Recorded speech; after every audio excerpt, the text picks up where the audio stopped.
Previously, in part 1, a nation of slaves walked out of Egypt, led by a man named Moses. A young man named Joshua watched the impossible happen. The sea split open, an entire nation walked through on dry ground, and the most powerful army on earth was swallowed by the waters. That moment changed Joshua forever, but freedom was only the beginning because the wilderness ahead was dangerous. Food was scarce, enemies were watching, and very soon, Joshua would face something he had never faced before.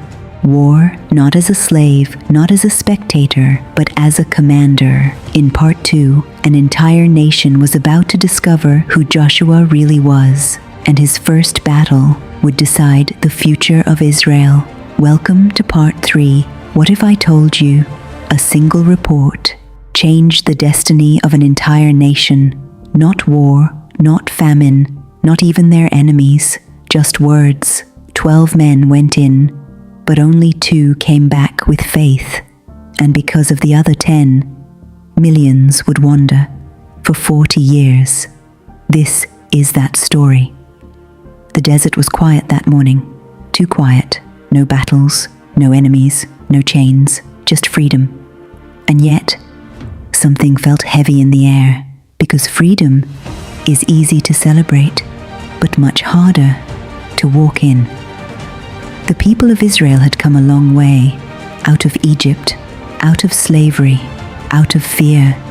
They had seen the sea split open. They had walked between walls of water. They had watched the most powerful army on earth disappear. They had eaten food that fell from the sky, drunk water from rocks, followed a cloud by day and fire by night. They had seen God move again and again, and now they stood at the edge, the promised land, right in front of them, so close they could almost touch it. But before they entered, Moses made a decision: send men to explore the land, not soldiers, not warriors, witnesses, men who would see it and come back with truth. 12 men were chosen, leaders, strong, respected, trusted. Among them, Joshua, quiet, but steady, not a man of many words, but a man who listened, who watched, who remembered. And Caleb, bold, fearless, the kind of man who spoke before fear had a chance to breathe. 12 men, one mission: see the land and come back. They crossed over, step by step, into the unknown. At first, it was everything they hoped for: green fields, flowing water, trees heavy with fruit, life everywhere. It was beautiful, better than they imagined, better than the stories, better than the promise.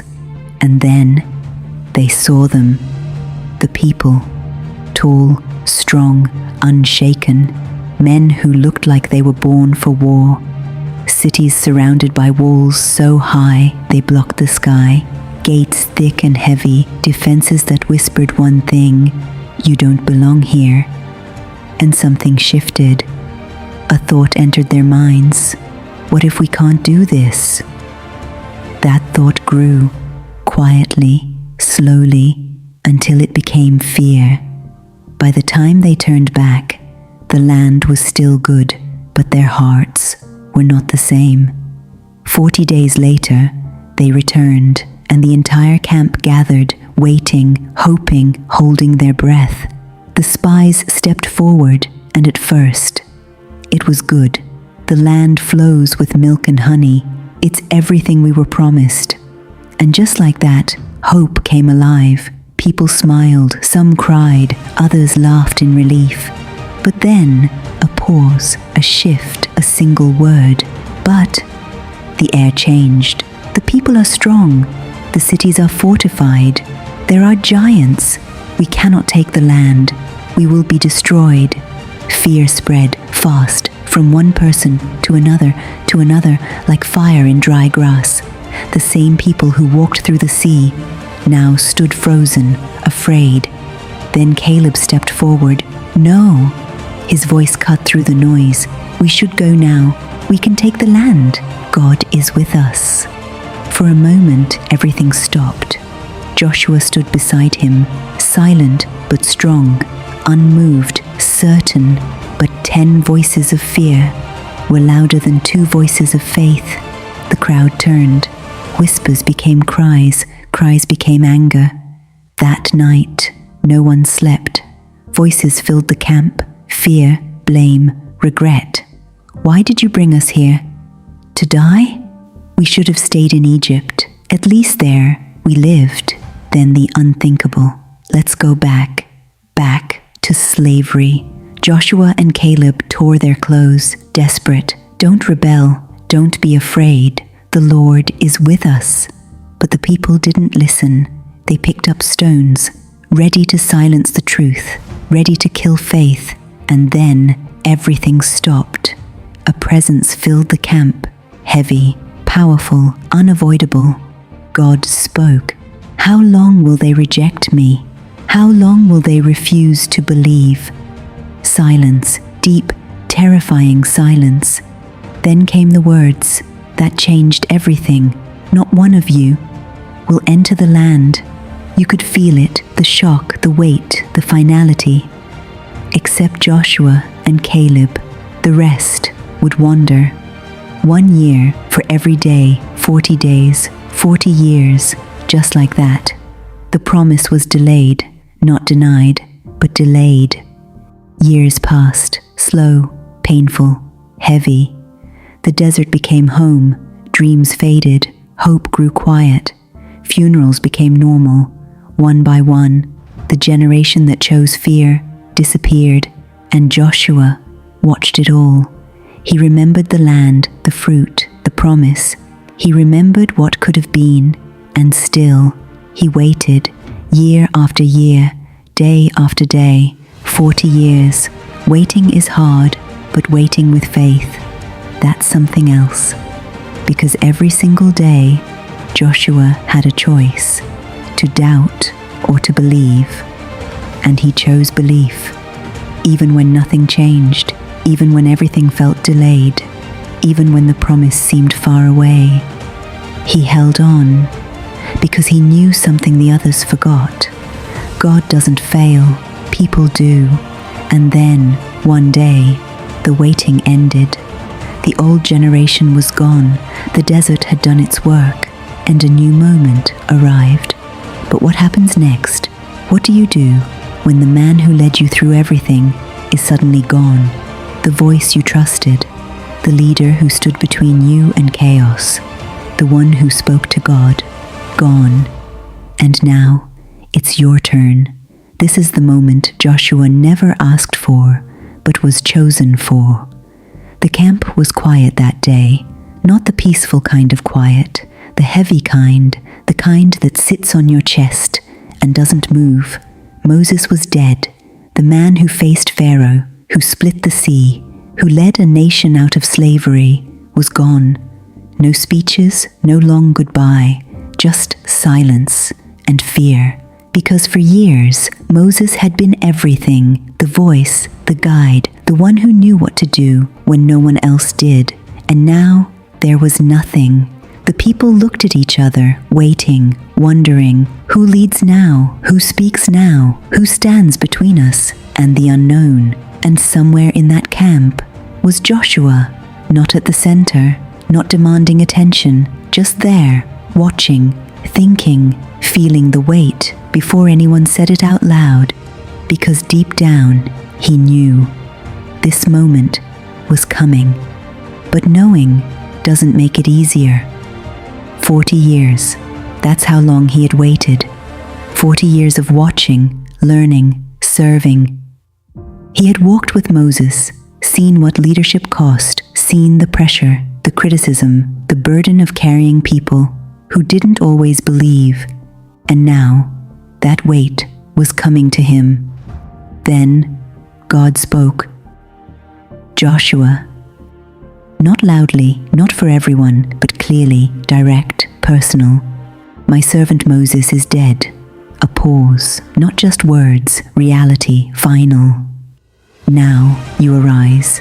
You can almost feel that moment, the shift, the passing of responsibility, the line between past and future. You will lead these people across the Jordan into the land I promised. No debate, no vote, no discussion, chosen. And just like that, everything changed. But here's the truth. Stepping into leadership is one thing.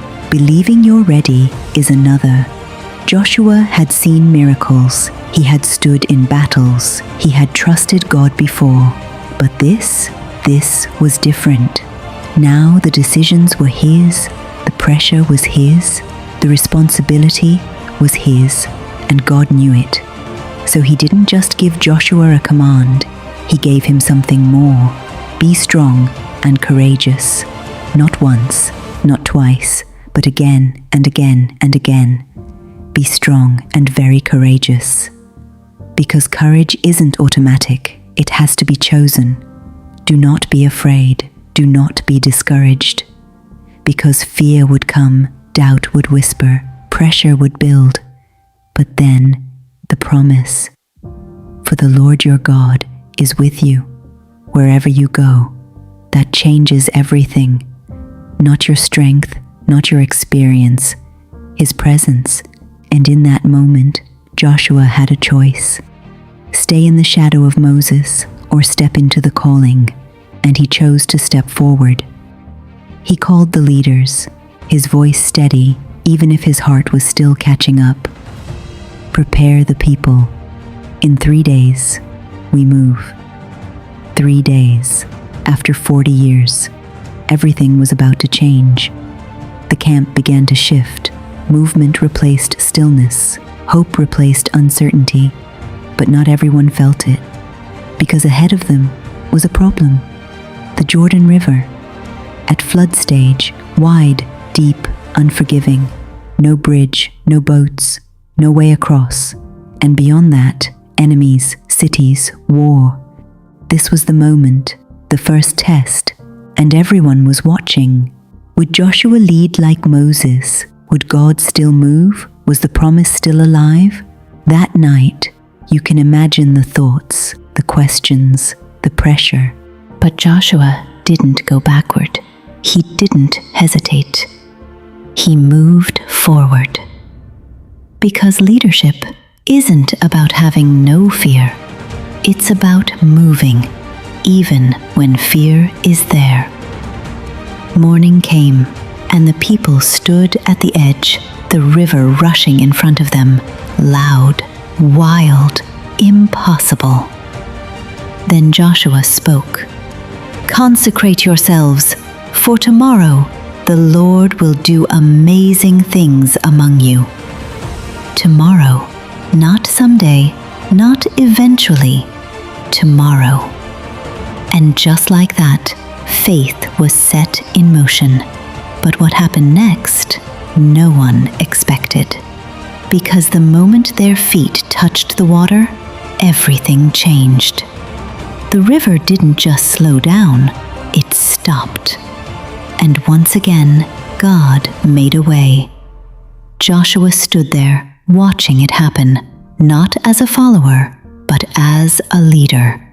And in that moment, everyone knew God was with him, just like He was with Moses. But this was only the beginning, because crossing the river was the easy part. On the other side was a city, massive walls, locked gates, no weakness, no entry. Jericho. And what God was about to ask Joshua to do would make no sense at all. But that's where the real story begins. If this story stayed with you, if you felt the tension, the fear, the weight of that decision, then don't stop here, because this wasn't the end. It was only the beginning. Joshua's journey is about to take a turn, one that will challenge everything he believes. Part 4 is coming, and trust me, you don't want to miss it. So go ahead, subscribe, like this video, and share it with someone who needs to hear this. And I want to hear from you.